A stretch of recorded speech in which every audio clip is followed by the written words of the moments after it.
Hi, welcome to Quantum Action. My name's Fabrizio Poli. I'm your host and I'm going to be talking about quantum action, especially now in 2020. We've started a new decade, a new year. We're all super motivated to move forward, achieve new goals, set new goals. But as we look back at the last 10 years and realize those dreams that we had at the beginning of 2010, maybe we didn't achieve in 2020, and we sit there and we wonder, why didn't I achieve those goals? Now, it's happened to me.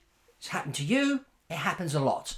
Now, the reason why sometimes we don't achieve goals is because there's something stopping us. There are these hidden obstacles out there. Now, back in 2004, 2005, I wrote a book that got published. It was very successful, called Your Attitude Determines Your Altitude. You may have read this. I talk about how to fly out of the cube, and I came up with this cube concept back then. When I was actually shut in a cube, and my cube was the cockpit of a Boeing 737. I was flying for the airlines as a pilot, and that's all what I was doing. But I had an interest in the human factors and in personal development. I had a stint doing a number of businesses before I started actually flying as a profession. And I built a weight loss business, very successful, selling weight loss products. Another business teaching English as a foreign language. And then I did the flying and I sold aircraft. I did a number of things before I actually started my airline pilot career. So anyway, going back to the whole concept of the cube. So I came up with this idea of the cube, and this idea came to me as I was watching Star Trek Next Generation, where there's this alien race called the Borg, and they fly around the universe in these cube-shaped ships. And the Borg are a mix of humans and cybernetic devices. It's almost like, bringing the human and the computer into one. And what they do is they go around assimilating other people, and they bring them into the Borg collective.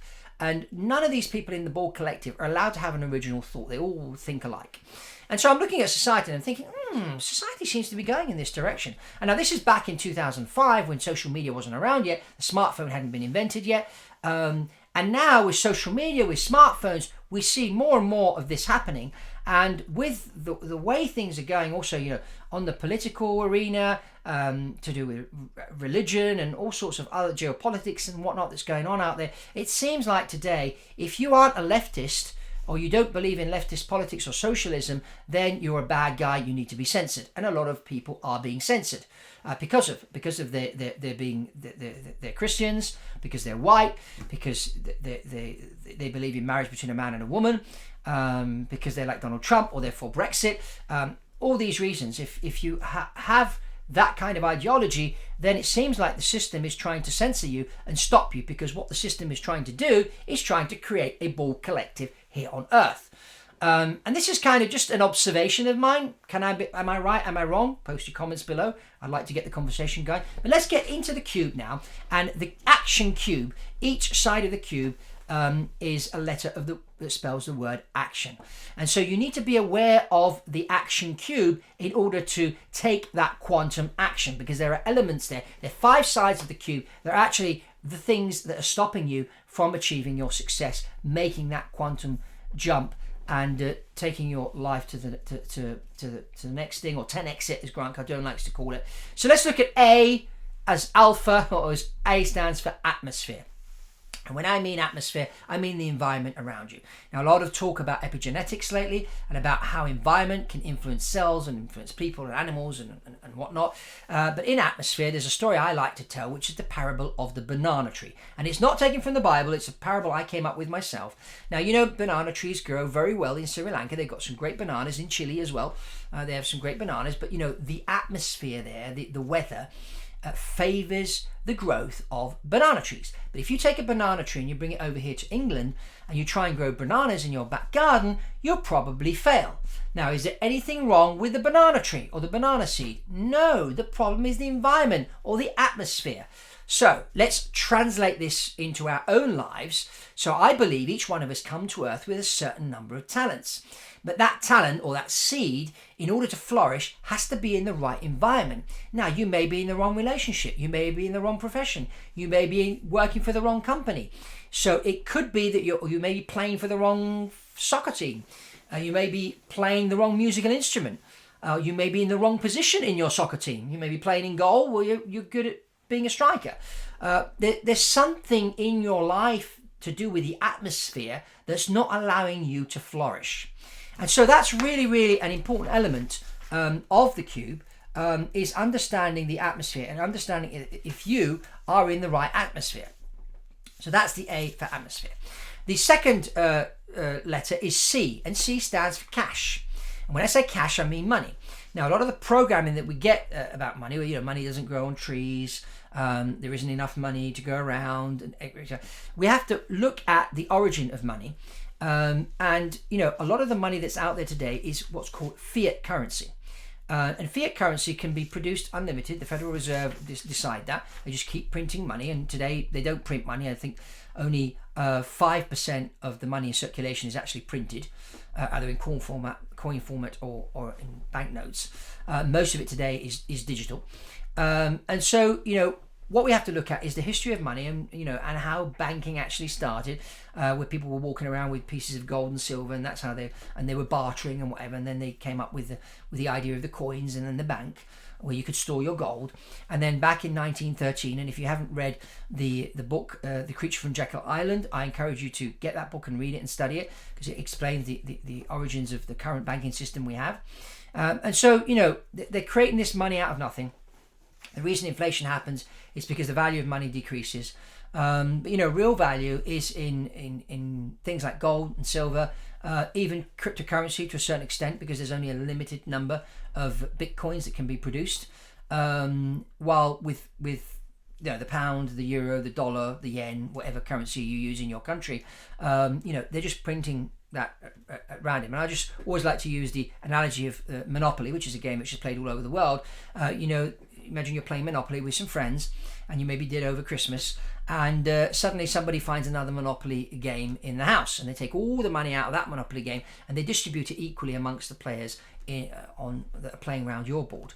Now, as that happens, and now everybody has suddenly a lot more money in their pockets, what's going to happen to the values of the property on the board?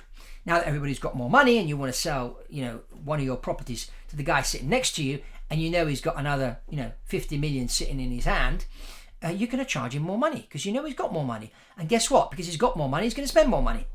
So everything will increase in value, and that's how inflation happens. So there's that aspect of money. There's the aspect of, a lot of people thinking that, they need to get in debt, they need to buy stuff now, they need to have stuff now. And there's a lot of bad programming happening around money. And so that's something we all need to get right in our minds. And a great book to read for that is Think and Grow Rich, written by Napoleon Hill. It's a great read. I read it, make a point of reading it every year. Also, Robert Kiyosaki's book, Rich Dad, Poor Dad, is another great book. And the whole series, Rich Dad series, is I highly recommend. And also, if you haven't heard of Bob Proctor, I encourage you to look into Bob Proctor's materials, because he talks a lot about mindset and money mindset. And those are three people that I rate highly. And also Grant Cardone. Grant Cardone's got a great book called 10X. And that's another great book also to do with mindset. So those are things that I would encourage you to look at for the cash aspect of the action formula. T stands for tuition. Tuition meaning schooling. And a lot of people have been to school. I went to school. I was lucky enough to go to private school all my life. My parents were well off enough to allow me to get a good education. But things have really, really changed, and a lot more people now are getting into homeschooling. And they're homeschooling their children because they don't like what's happening in schools. And also, schools are really failing to prepare people for the real world. And so the homeschooling movement has grown throughout the years. I mean, I have 4 children, and my wife and I decided to homeschool our first child, who's now 19, Benjamin, and then we had another 3. Our youngest is 12. And we started with Benjamin, and then we continued with the other 3. So all 4 of our children have been homeschooled. Now, in the beginning, there weren't that many materials out there, but things have got easier and easier because of technology. So homeschooling is an interesting thing. It just allows your child to think in the right way. But putting children in schools at a young age and hammering information into them, and the way they do it, they teach you to memorize things. They're not teaching you to think, and they're teaching you, okay, these are the 10 things you need to know for your history test. And answer the question in this way and you'll get an A. Well, what if the history book's teaching you false history or not what really happened? No, that's been programmed into you. So that's T for tuition. Then we go into I for information, and this is like where we get our information from today. I mean, we watch the news, we go on the internet, and of course the internet is helping information get out there, but more and more people now are censoring people. And if you are if you like Donald Trump, or you're for Brexit, or you're a Christian, you believe that marriage is between a man and a woman and things like that, often enough, if you voice these types of opinions over the internet, you will get censored. Because if you don't have a socialist mindset, then that information is not allowed to freely flow. Now, I'm of the opinion that whether you believe in left politics or right politics, or whether you believe in Christianity or Buddhism or whatever, I think everybody should be free to express their opinion. And that we as individuals, if we hear somebody have an opinion different to ours, we have to respect that opinion. Because freedom of information is really important. Let people decide for themselves. The problem is that the way the information system does, it jumps on the end of the tuition, where people have been programmed in schools that if they have a health problem, they go and see the doctor. If they have a money problem, they go to the bank. And then the doctor prescribes chemotherapy or this, that, the other, and gives them a load of pills. Doesn't talk about nutrition, which is another element of the cube. And if you go to the bank, they'll just give you a loan, which puts you further into debt. They don't teach you about how to increase your cash flow or develop multiple sources of income so you can make more money, improve your life. No, they'll talk to you about budgeting and saying you earn $1,000 a month, so you need to spend $800 a month, and put $200 away every month. Maybe you need a loan, so they give you an extra $1,000 loan, and that just digs the hole even deeper. So this is so they are all connected, these sides of the cube. O is for optimism, and I'll touch on that in a minute, and then we go into N, which is nutrition. Now, optimism is the only side of the cube which works from the inside to the outside. All the others, atmosphere, cash, tuition, information, and nutrition, it all comes from the outside to the inside. But the optimism is key, being positive, being solution oriented. So if you do have a problem, think of the solution. And I was taught this as an airline pilot. When we have an emergency, we pull a thing out called the QRH, the Quick Reference Handbook. And in there, it will tell you how to deal with every emergency. And so the pilots are focused on the solution. First, figure out what the problem is, talk to each other, gather all the information, then make a decision, decide which checklist you're going to use. And some of these modern aircraft do all that for you, tell you what's wrong and give you a list of things that need to be done in order to solve the problem. So thinking about the solution oriented, knowing that you can find a solution to it. And if you haven't watched the movie Apollo 13, that's a great movie. As soon as these guys in the Apollo 13 had a problem, the focus was on developing a solution. And that you need to be optimistic to do that. And so my encouragement is to develop optimism, study optimism, pray, study the scriptures. If you're religiously inclined, go to a Tony Robbins seminar. That can help you with your positivity of being optimistic. But sometimes people do fall into depression, and depression can be caused by the way you eat. And here we go into N for nutrition. Nutrition is important, understanding how the human body really works, and understanding what foods you need to be feeding your type of body, so that you can be healthy, you can have energy, you can prevent diseases from happening, all that kind of good stuff. Knowing what type of exercise is right for you, whether you want to do yoga or jiu-jitsu or run marathons or just go to the gym, whatever it may be, or take up cycling or swimming. Do something to move that body of yours, okay? It's really, really important. I broke my knee a few months ago playing football with my kids. On a Saturday morning, we have this thing going, Dad's Lads football, and I fell and I injured my knee, and it kind of cracked. My wife, being a herbalist, she treated it with herbs, and now the knee's almost back to 100%. But what I noticed, if I go 3 or 4 days without exercising, the knee starts to hurt. But what I did this morning, I got up and I went for my 4-mile light jog, and then did some yoga when I got back, and the knee doesn't hurt anymore. So the more I move it, less it hurts. So the body has been made to move. We need to move this body about. We need to learn to breathe. We need to learn to stretch. We need to learn what foods are the right foods to put us in that peak performance state, which is so, so important.